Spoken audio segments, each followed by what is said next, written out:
అంతిమ దైవ గ్రంథం ఖుర్ఆన్ 26 అశ్శురా. కవులు సూరా. ఖుర్ఆన్ సందేశం ప్రతి ఇంటికి, ప్రతి హృదయానికి, మానవుల కోసం ఉనికిలోనికి తీసుకురాబడిన ఉత్తమ సమాజం మీరే. ఖుర్ఆన్ 3:110. ఉత్తమ సమాజ నిర్మాణం కోసం దైవ గ్రంథం ఖుర్ఆన్ గురించి తెలియజేయాల్సిన బాధ్యత మనపై ఉంది. దీనిలో భాగం నా ఈ ప్రయత్నమైన ఛానల్ని సబ్స్క్రైబ్ చేసి మీరు భాగస్వాములు అవ్వండి. ఉత్తమ సమాజ నిర్మాణం మన లక్ష్యం. أعوذ بالله من الشيطان الرجيم بسم الله الرحمن الرحيم. ఆయట్ నంబర్ 161, 162, 163, 164, 165. إذ قال لهم أخوهم لوط ألا تتقون. ఆయట్ నంబర్ 161. వారి సోదరుడైన లూతు వారిని ఉద్దేశించి ఇలా అన్నాడు, మీరు అల్లాహకు భయపడరా? إني لكم رسول أمين. ఆయట్ నంబర్ 162. నేను మీ వద్దకు పంపబడిన నమ్మకస్తుడనైన ప్రవక్తను. فاتقوا الله وأطيعون. ఆయట్ నంబర్ 163. కనుక మీరు అల్లాహకు భయపడండి, నా విధానాన్ని అనుసరించండి. وما أسألكم عليه من أجر إن أجري إلا على رب العالمين. ఆయట్ నంబర్ 164. దీనికి గాను నేను మీ నుండి ఎలాంటి ప్రతిఫలాన్ని అడగడం లేదు. నాకు ప్రతిఫలం ఇచ్చే బాధ్యత సర్వలోకాల ప్రభు అయిన అల్లాహ్ పై ఉంది. أتأتون الذكران من العالمين. ఆయట్ నంబర్ 165. మీరు లోకంలోని పురుషుల వద్దకు పోతున్నారేమిటి? ఆయట్ నంబర్ 166. وتذرون ما خلق لكم ربكم من أزواجكم بل أنتم قوم عادون. ఆయట్ నంబర్ 166. అల్లాహ్, మీ కొరకు జతగా సృష్టించిన మీ భార్యలను విడిచిపెడుతున్నారే, మీరు బొత్తిగా హద్దుమీరిపోయే జనంలా ఉన్నారు. వ్యాఖ్యానం 113. లూతు జాతి వారిలో ఉన్న మహా చెడ్డ రోగం ఇది. వారు స్త్రీలను విడిచిపెట్టేసి పురుషులతో తమ లైంగిక కోరికలను తీర్చుకునేవారు. ఈ స్వలింగ సంపర్క జాడ్యం అసలు లూతు జాతి వారితోనే మొదలవడం వల్ల దీనికి లవాతత్ అనే పేరు పడింది. నేడు ఈ పాడు పని యావత్ ప్రపంచంలో ప్రబలిపోయింది. ఐరోపా దేశాల్లో ఇది చట్టసమ్మతమైన పనిగా ఆమోదించబడుతుంది. ఇరువురు వ్యక్తులు స్వలింగ సంపర్కానికి మనస్ఫూర్తిగా సిద్ధమైనప్పుడు వారి కోరికను కాదనే అధికారం ఎవరికైనా ఎలా ఉంటుంది అని ఆ దేశాల్లోని న్యాయవాదులు, ప్రజాస్వామికవాదులు పాయింట్ తీశారు. వారి ఆలోచనలు ఏ దిశలో పయనిస్తున్నాయో దీన్ని బట్టి ఊహించుకోవచ్చు. ఇండియా లాంటి ప్రాచ్య దేశాలలో సైతం ఇప్పుడు ఈ ముదనష్టపు చేష్ట చాలా వేగంగా వ్రేళ్ళూనుకుంటుంది. ఢిల్లీ లాంటి మహానగరాల్లో ఈ హోమోసెక్సువల్స్ వీధుల్లోకి వచ్చి తమకు చట్టపరంగా రక్షణ కల్పించాలని డిమాండ్ చేయడం మొదలెట్టారు. వ్యాఖ్యానం 114. అరబీలో ఆదూన్ అని ఉంది. ఇది ఆద్ అనే పదానికి బహువచనం. ఆద్ అంటే బరితెగించిపోయేది అని అర్థం. అంటే సత్యాన్ని వదిలి అసత్యాన్ని, ధర్మాన్ని వదిలి అధర్మాన్ని అవలంబించడమని భావం. లైంగిక కోరిక సహజమైనది. ఈ కోరికను తీర్చుకోవడానికి స్త్రీ మానాన్ని నిఖా అనే ఒప్పందం ద్వారా అల్లాహ్ ధర్మసమ్మతం గావించాడు. అయితే లూతు జాతి పురుషులు తమ కామవాంఛను తీర్చుకోవడానికి స్త్రీ మానాన్ని విడిచిపెట్టి పురుషుల మల విసర్జన మార్గాన్ని వాడుకోవడం మొదలెట్టారు. ఆ విధంగా సహజమైన కోర్కెల పరిపూర్తికి అసహజమైన పద్ధతిని అవలంబించే ముదనష్టపు బుద్ధి మొట్టమొదట లూత్ జాతివారి పుర్రెలోనే పుట్టింది. ఆయట్ నంబర్ 167. قالوا لئن لم تنته يا لوط لتكونن من المخرجين. ఆయట్ నంబర్ 167. దానికి వారు, ఓ లూత్, నువ్వు నీ ధోరణిని మానుకోకపోతే ఇక్కడి నుంచి వెళ్ళగొట్టబడతావు, జాగ్రత్త అని చెప్పారు. వ్యాఖ్యానం 115. దైవ ప్రవక్త హజరత్ లూత్ అలైహిస్సలాం చేసిన ఉపదేశానికి ఆ జాతి వారిలో వెల్లడైన ప్రతిస్పందన ఇది.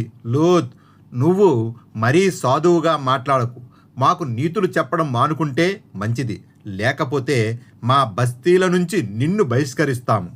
సమాజంలో నీతి బాహ్యతను, అశుద్ధతను వ్యాపింపజేసే వ్యక్తుల, సంస్థల తీరు నేటికీ ఇంచుమించు ఇలాగే ఉంది.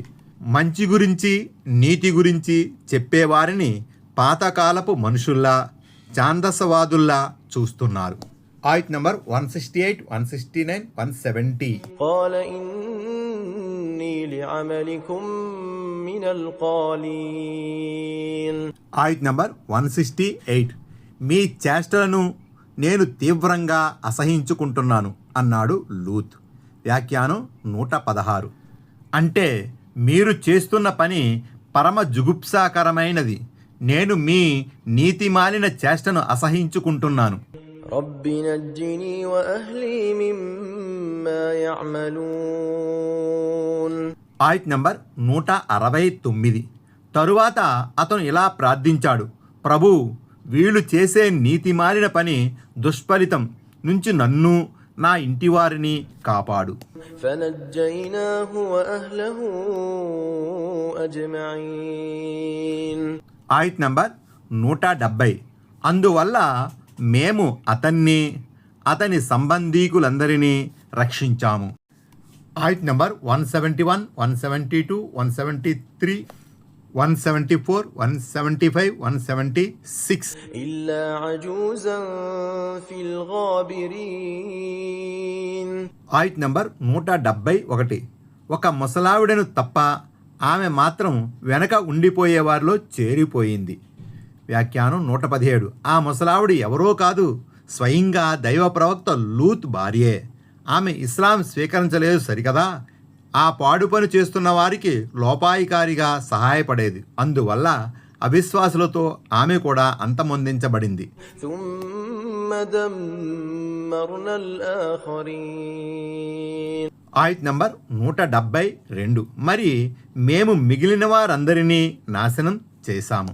وأمطرنا عليهم مطرا فساء مطر المنذرين.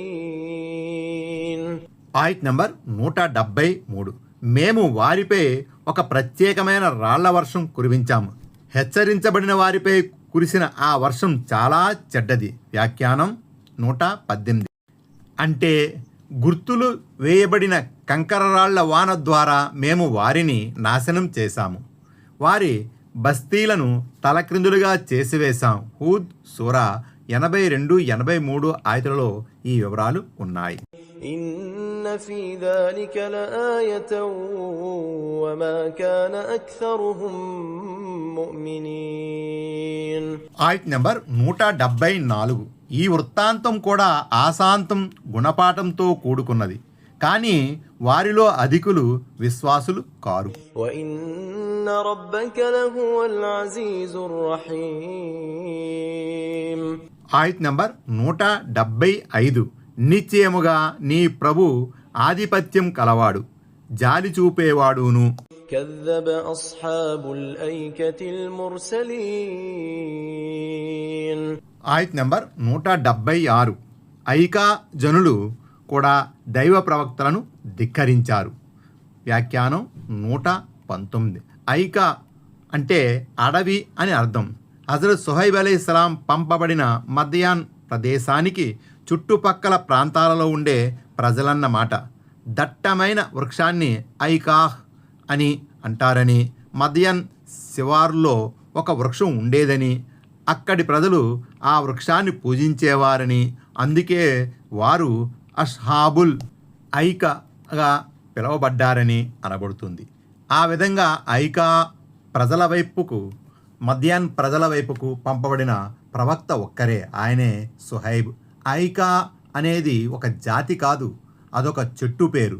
కానీ మద్యాన్ మాత్రం ఒక జాతి పేరు. అందుకే ఖురాన్లో మేము ఐకా వాసుల వద్దకు వారి సోదరుడైన సుహైబును పంపాము అని చెప్పకుండా మేము మద్యాన్ జాతి వారి వద్దకు వారి సోదరుడైన సుహైబును పంపాము అరాఫ్ 85 అని చెప్పబడింది. కొంతమంది ఖురాన్ వ్యాఖ్యాతలు మద్యాన్ వాసులు వేరని ఐకా వారు వేరని అభిప్రాయపడ్డారు. అయితే ఈ 2 జాతుల వద్దకు కూడా హజరత్ సుహైబ్ అలైహిస్సలాం ఒక్కరే ప్రవక్తగా పంపబడ్డారని వారు పేర్కొన్నారు. కానీ ఇమాం ఇబ్నే కసీర్ ఈ అభిప్రాయంతో విభేదిస్తూ ఇలా అన్నారు: నిజానికి ఇది ఒకే ఉమ్మత్ సమాజం. కొలతలు తూనికల్లో ఖచ్చితంగా వ్యవహరించమని మద్యన్ వాసులకు చేసిన ఉపదేశమే ఐకా వారికి అరణ్యవాసులకు కూడా చేయబడింది. దీన్ని బట్టి ఇవి వేరువేరు జాతులు కావని ఒకే జాతి అని విదితమవుతుంది. ఆయత్ నంబర్ 177, 178, 179, 180. إذ قال لهم شعيب ألا تتقون ఆయత్ నంబర్ 177. అప్పుడు సుహైబ్ అలైహిస్సలాం వాళ్ళను ఉద్దేశించి ఇలా ప్రబోధించాడు: మీరు బొత్తిగా భయపడరా?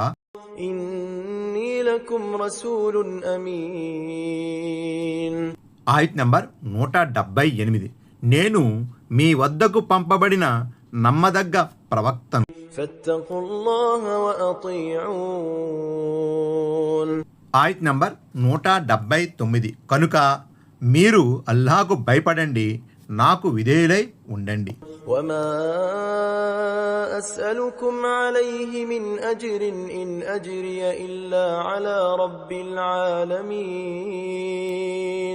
ఆయత్ నంబర్ 180. దీనికి గాను నేను మీ నుంచి ఎలాంటి ప్రతిఫలాన్ని అడగడం లేదు. నాకు ప్రతిఫలం ఇచ్చే బాధ్యత సర్వలోక ప్రభు అయిన అల్లాహ్ పై ఉంది. Thanks for watching. Don't forget to like, comment and share. Please subscribe. Touch bell.